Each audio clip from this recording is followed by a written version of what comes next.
What does it mean to be British? Is it your skin color? Is it your heritage? Is it the language? Robert Jenrick mentioned not seeing a white face. How do we understand this? Assalamu alaikum and welcome. This is the only way up.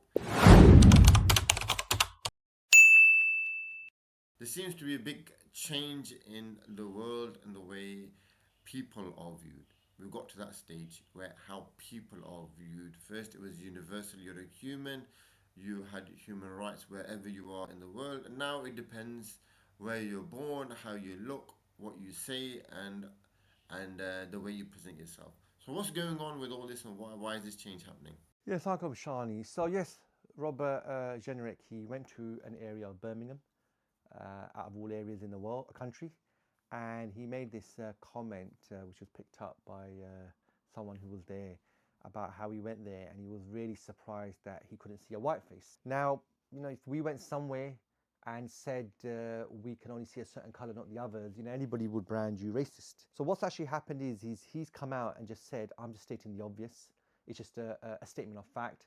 And all his supporters have effectively said the same thing as well, that this isn't racist. He's just pointing out that there are some parts of the country. Now, what's really going on here is Robert Jenrick, this ain't someone who's never said a statement like that before. What he's doing, similar to the Tory leader, is they're losing middle England and the working class to the Reform Party, to the right wing. So what the Tories are having to do is go even more to the right in order to maintain their support base. So what they're doing is they're really feeding into the prejudice that exists, which is the country's being swamped. There are many areas in the country where you won't see a white person. You've got asylum seekers coming in, which is changing the basic fabric of this country. Now, this is what the right wing believe. This is what they propagate. And what's happening now is if you're the Labour Party, if you're the Tory Party, you're going to have to support this lie or this propaganda because this is what people believe and this is how you're going to pick up their votes. So if he was a politician that had never made a similar comment, then you could argue, okay, maybe he wasn't trying to be racist, but this guy has a history of making similar points. And all the points he makes, and people like him make, these are all the right-wing narrative points that they're making. So just this week, Katie Hopkins, she made similar comment, and she's saying we're being swamped. She's even making up the figures of how many Muslims there are in this country. So the economy is not working. Many people feel the system doesn't work for them. And the answer these politicians have got is yes, that's a problem. And the reason why it's a problem is because immigration has been uncontrolled and there's areas of the UK where you will never see a white person. Now, firstly, this is a complete lie because there are only 4 million Muslims in this country out of a total population of 70 million. And the Muslims are highly concentrated in about 2 or 3 areas in the whole of the UK. In fact, in most of the UK, you'd be surprised to see a non-white face. So really what's going on here is this is just, gutter politics again. Rather than solve problems, rather than deal with wealth distribution being so concentrated in the 1%, rather than building infrastructure, rather than sorting out the national debt, what they're doing is what politicians have always done, is let's just deflect and let's just feed into the prejudices. Look, not so long ago, we had the Brexit vote, and the whole Brexit vote was based on multiple prejudices, which were all lies. So unfortunately, that's what's going on here. And unfortunately, this is probably not going to be the only time. I think as the Tories' pollings hemorrhage, as the Labour Party's support hemorrhages, what you're going to find is they're all going to start making statements like this. They'll start making more right-wing statements. But according to the polls, Nigel Farage and Reform really should be in government. So unfortunately, once again, what we're seeing is the other foreigners are being made scapegoats. And to be honest, none of the arguments even stack up from a data perspective, from a statistical perspective. So unfortunately, that's what's going on here. And that's why all the media that supports these right-wing ideas, they've all defended him. They said it's a statement of fact. And if you're someone who lives in an area where you can't get council housing, where your bin collection is really poor, job opportunities are really, really poor, you feed this propaganda is feeding into that the problem is immigration and others. So what you'll get is like we're getting in America, is you'll have a department whose job is just to deport people because we're taking back control of our country. So unfortunately, that's where we are. Even if they got rid of every immigrant, even if they close their borders, it doesn't solve any of the issues the country's got.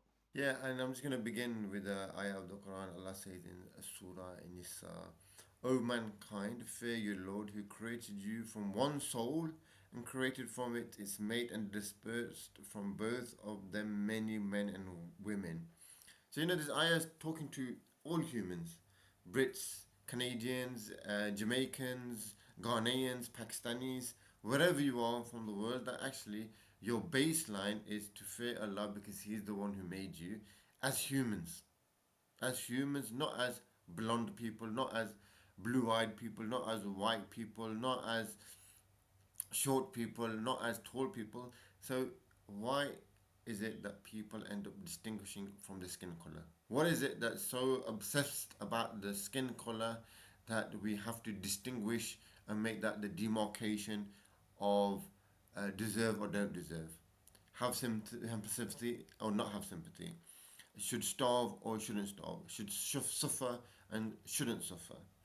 This demarcation of utilizing the skin color, the hair color, is only serves one group of people, and that's the elite. Why does it serve them? Why? Because it allows them to just blame one group of people, subjugate one group of people, make them suffer, instead of them letting go of their wealth so that everyone can prosper. The whole deep issue upon which all this politics, the Jenricks and the Farages of the world are based on is the elite wealth has to be protected. Um, we don't have enough of the cake to give about, so people are going to miss out. Who's going to miss out now? That's at that point now of missing out. Actually, let's demark with color of the skin. Let's demark with the language you use. Let's demark by your DNA. How far does your DNA be? Apparently, some DNA is classed as British and Norwegian and different parts of the world. So we're gonna demark that. Let's demark by seeing how far your grandparents' graves and burial sites are. This is intellectually not understandable, only exploited, utilized, promoted, aggravated. So these elites, the political parties of the elites, can get away with another round of pushing the suffering onto people, and the elites get away with it. Yeah, that's it from my side, bro.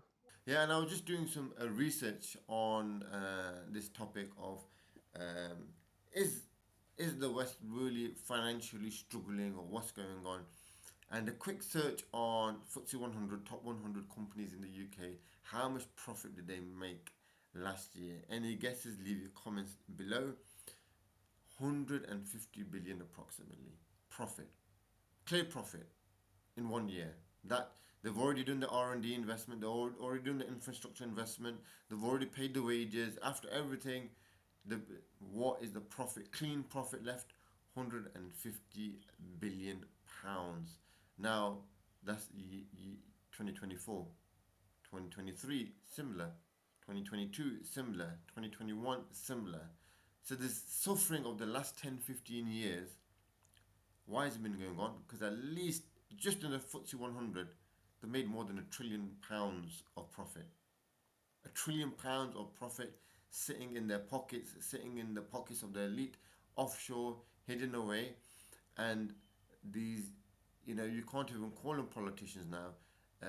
Politicians look after people, look after the affairs of people. You could call them probably people of deception.